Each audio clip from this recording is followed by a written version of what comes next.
Isang mapagpalang umaga na naman mga kabsat. Samahan nyo na naman ako sa aking A Day in My Life as a housewife.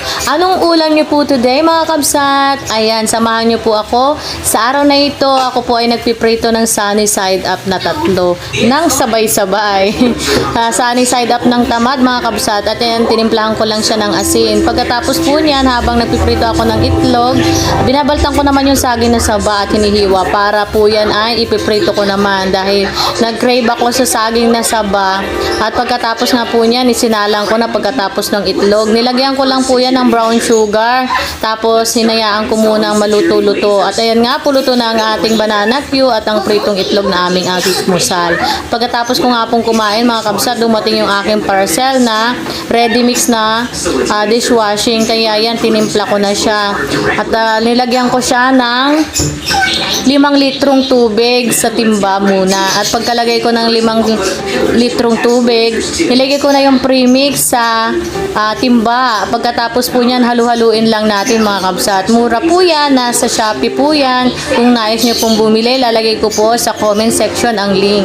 At ayan nga po, nilalagay ko na yung premix na lemon scent.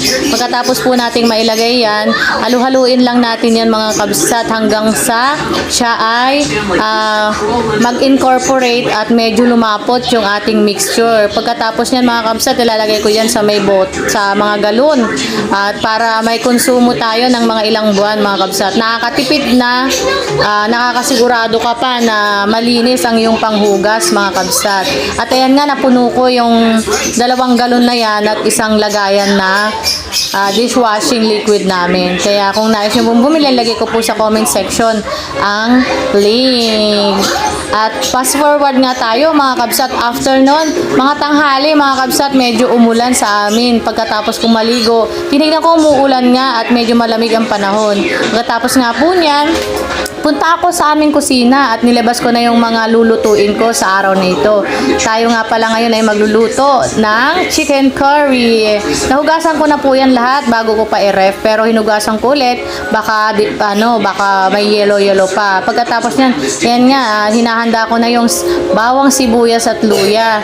Ganon din. At pagkatapos niyan, sinalang ko na yung aking mga manok para masangkot siya mga kabsat. Hindi ko na nabidyohan pero isinalang ko na. At habang nakasalang yan, inuhugasan ko yung mga gulay na aking ihahalong ingredients. Binalatan ko nga po yan at iniwa-hiwa lamang. Pagkatapos nga po niyan, tapos ko na siyang mahiwa. Sakto naman po na masasangkot siya na sa sarili niyang katas yung aking manok.